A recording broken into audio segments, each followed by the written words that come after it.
17 दिसंबर 1903 Wright brothers ने एक ऐतिहासिक उड़ान भरी। In North Carolina, at the scene of that first historic flight, the nation pays tribute to the memory of Wilbur and Orville Wright, two pioneers of a new and fateful age.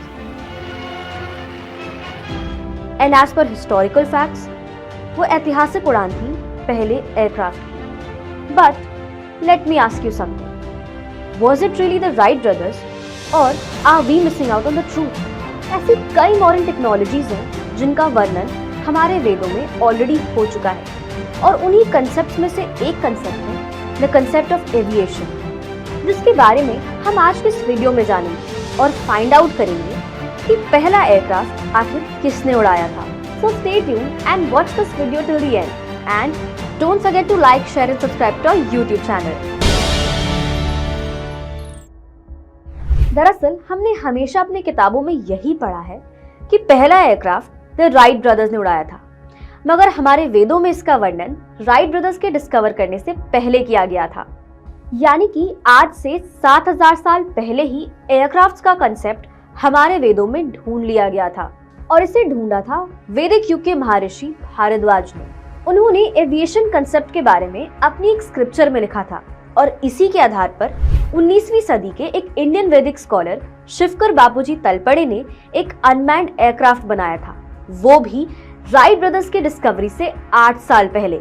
ऐसा माना जाता है कि महर्षि भारद्वाज वैदिक समय के काफी respected ऋषि थे, जिनका आश्रम उत्तर प्रदेश के प्रयाग में स्थित है। It was discovered that he wrote about concepts like Ayurveda, genetics and human embryo in the ashram. और उन्हीं कुछ कंसेप्ट में से एक रचना है विमान संहिता, जो आज की मॉडर्न साइंस और टेक्नोलॉजीज के लिए एक इम्पोर्टेंट कंट्रीब्यूशन है। इस संहिता में 3000 श्लोक्स, 8 चैप्टर्स, 100 सेक्शंस, 500 प्रिंसिपल्स और कई ड्राइंग्स की मदद से एयरक्राफ्ट बनाने की टेक्निक को एक्सप्लेन किया गया है।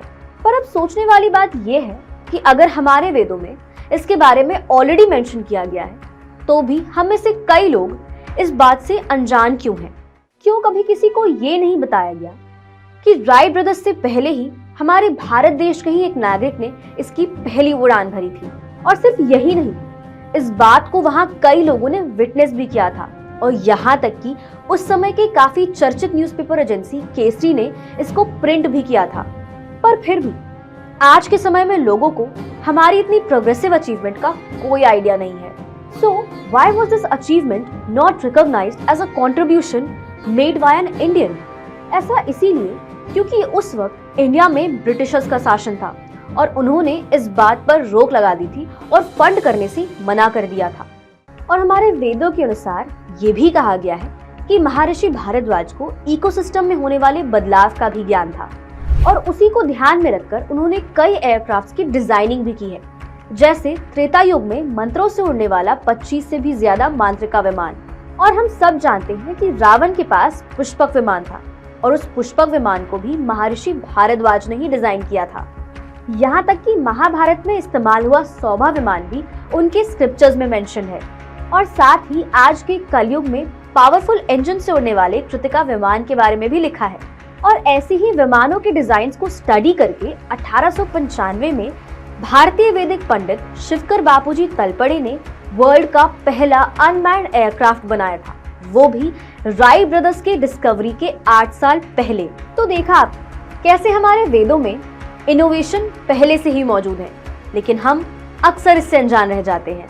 पर अब हम इस मॉडर्निटी को एक नए दृष्टिकोण से समझ रहे हैं और उसे अपने समय के तौर तरीकों में इंटीग्रेट कर रहे हैं। As institutions like Shri Kallaji Vedic Vishwavidyalaya are promoting subjects and curriculum based on Vedic knowledge. If you are someone who wants to learn about Vedic concepts with a modern approach, then you are at the right platform. So don't wait and enroll yourself now. And do like, share and subscribe to our YouTube channel and drop your views in the comment section so that we could know आपको ये video कैसी लगी और आप next कौन सी video देखना चाहते हैं।